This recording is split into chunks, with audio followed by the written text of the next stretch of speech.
Bienvenue à notre exploration approfondie d'aujourd'hui. On va se pencher sur un sujet, fondamental, la résurrection, surtout celle de Jésus, vue à travers différents textes bibliques et puis quelques analyses théologiques qu'on a sous la main. Notre but, essayer de décortiquer un peu le mécanisme et le sens profond de cette résurrection tel qu'il ressort de ces documents. Bonjour. Oui, un sujet central, effectivement. Et ce qui frappe tout de suite, en fait, c'est une idée, on pourrait dire contre-intuitive. D'après ces textes, la résurrection, même celle de Jésus, elle n'est pas présentée comme un truc automatique, quoi. Pas comme un super pouvoir qu'il utiliserait lui-même. Mhm. Non, au contraire, c'est décrit comme le résultat d'une action divine bien spécifique menée par Dieu le Père et qui dépend de conditions assez précises. C'est pas l'image qu'on a d'habitude, hein. Allons creuser ça. C'est vrai que ça demande à y regarder de plus près. Alors, par où on commence? Le premier point, celui qui est vraiment martelé, répété, c'est presque un mantra dans ces sources, c'est « qui agit ?» Oui, Et la réponse est claire. Ce n'est pas Jésus qui se ressuscite tout seul, non, c'est Dieu, le Père, qui le ressuscite d'entre les morts. On retrouve ça partout. Les Actes des Apôtres, par exemple. Pierre qui dit « c'est ce Jésus que Dieu a ressuscité, nous en sommes tous témoins ». C'est direct. tout à fait. Et ça revient dans les lettres de Paul, Romains, Galates, et puis dans d'autres textes hébreux, la première lettre de Pierre. C'est vraiment le fil rouge. Oui, et cette insistance sur l'action du Père, c'est très marqué. Pour le dire simplement, le Père est vraiment présenté comme l'acteur principal. La résurrection, c'est une action de Dieu sur Jésus. D'accord. Les textes soulignent bien que Jésus, lui, il a été mis à mort. Il a été crucifié. Il subit la mort, en quelque sorte. Il est passif à ce moment-là. Voilà. Et en réaction, c'est Dieu le Père qui intervient activement. Dieu l'a ressuscité des morts. Cette formulation, elle met vraiment l'accent sur la puissance, l'autorité du Père dans cet événement. Et c'est intéressant, les apôtres se présentent comme témoins de ça, de cette action de Dieu. Pas juste de « tiens, Jésus est revenu ». D'accord, donc le Père est l'acteur clé. Mais est-ce que c'était une action sans condition, juste une décision souveraine, sans aucun prérequis, ou est-ce que les textes donnent des indices sur pourquoi Jésus, spécifiquement lui, a été ressuscité comme ça par le Père? Ah, excellente question. Et c'est là qu'on arrive au deuxième point majeur qui ressort de ces documents. Il suggère très fortement qu'il y avait une condition, fondamentale même. Il utilise des phrases en coréen d'ailleurs, ce qui indique peut-être une origine théologique spécifique. Le dit très crûment, je traduis en gros. Le Fils était parfaitement humain. Et juste après, pour que le Père ressuscite le Fils, il fallait que le Fils soit sans péché. Le Fils était sans péché et le Père a ressuscité le Fils. Carrément. Voilà, l'idée est posée très clairement. Pas de péché, c'est la condition sine qua non pour que le Père accorde cette résurrection à la vie. Sans péché, c'est une condition absolue, quoi. Comment les textes arrivent à tenir ça avec le fait qu'ils insistent aussi pour dire qu'il était parfaitement humain? Tout à fait, c'est le point de tension intéressant. Et cette idée de conditionnalité, elle s'inscrit d'après ses écrits dans une logique de justice divine. Le Père est présenté comme juste, donc logiquement, il ne pourrait accorder la vie éternelle par la résurrection qu'à ce qui est en parfaite harmonie avec sa justice. Autrement dit, ce qui est sans péché. Et Jésus, dans cette lecture, c'est celui qui remplit cette condition. Les textes utilisent parfois l'image des deux Adams. Il y a le premier Adam, qui représente l'humanité pécheresse, déchue, incapable par elle-même de vaincre la mort ou de mériter la résurrection pour la vie. D'accord. Pour cette humanité-là, la seule porte de sortie, ce serait l'obéissance et l'aide de l'Esprit divin. Et puis, en face, il y a le dernier Adam, Jésus. Lui, il représente une nouvelle humanité. Toujours pleinement humain, mais présenté comme ayant vécu une vie d'obéissance parfaite, sans péché. Ok. Et c'est parce qu'il a rempli cette condition que le Père a pu, en accord avec sa propre justice, le ressusciter. Donc ce n'est pas une puissance qui viendrait de son humanité elle-même, aussi parfaite soit-elle, c'est vraiment l'intervention du Père, rendue possible par cette conformité à la justice divine. C'est une forme de dépendance, mais une dépendance liée à la perfection morale, si on veut. Compris. Donc, le Père agit, la condition, c'est l'absence de péché. Mais est-ce qu'il y a d'autres acteurs dans ce mécanisme? Vous avez parlé de l'Esprit Saint pour le premier Adam.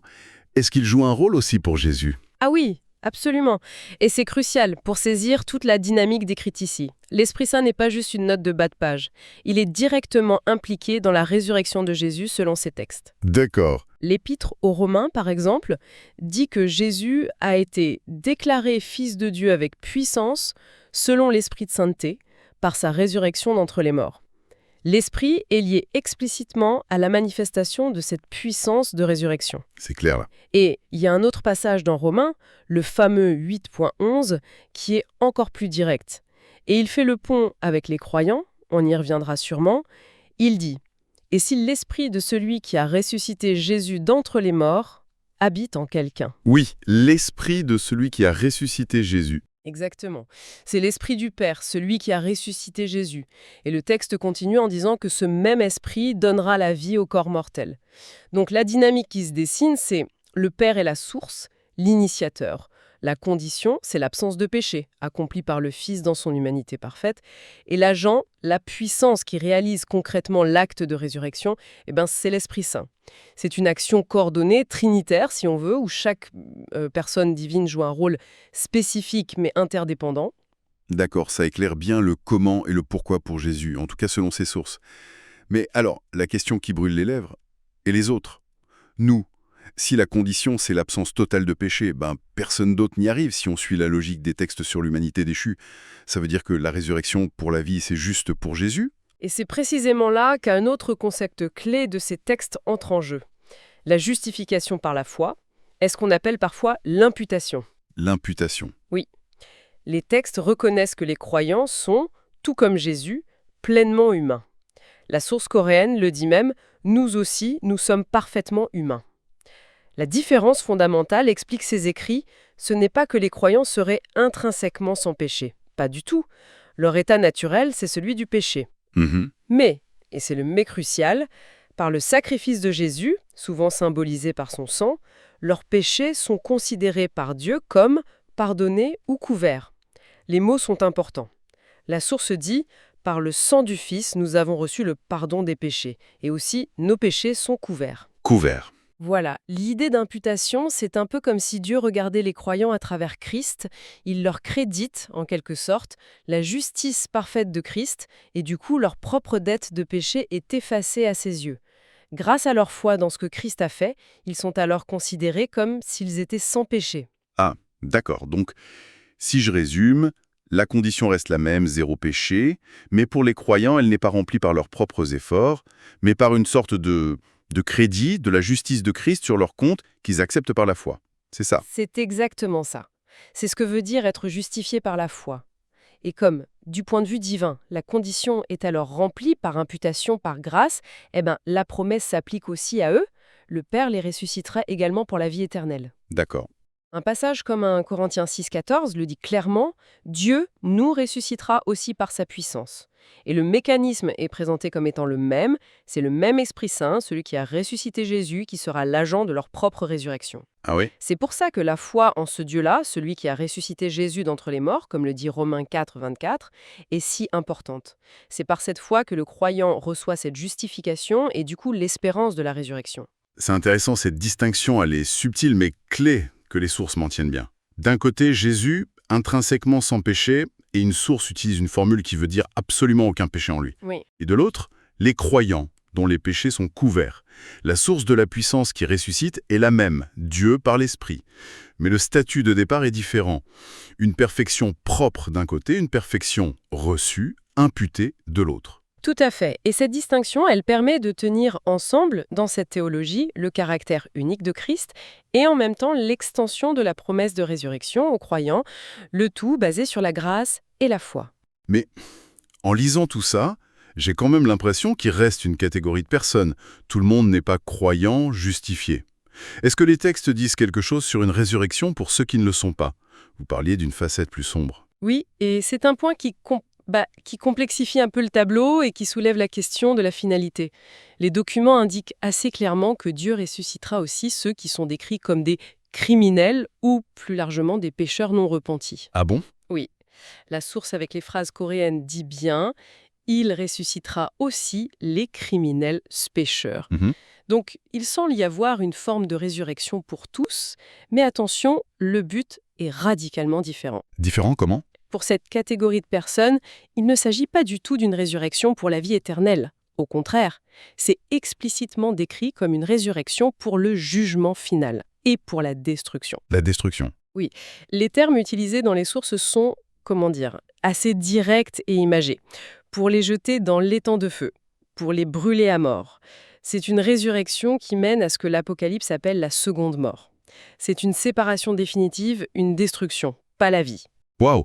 Donc, deux sortes de résurrection avec deux issues diamétralement opposées.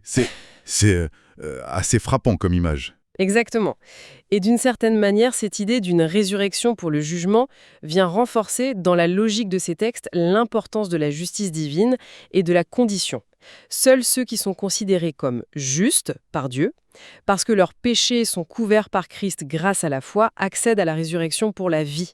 Pour les autres, la résurrection, c'est un peu comme être convoqué au tribunal divin pour le verdict final. D'accord. Ça montre bien que dans cette vision théologique, la résurrection elle-même n'est pas forcément une bonne nouvelle pour tout le monde. C'est sa finalité, la vie ou le jugement qui est déterminante. C'est beaucoup d'informations à digérer. Si on essaie de résumer les points saillants qui ressortent de notre échange sur ces textes, premièrement, l'idée forte, répétée, c'est Dieu le Père qui ressuscite Jésus.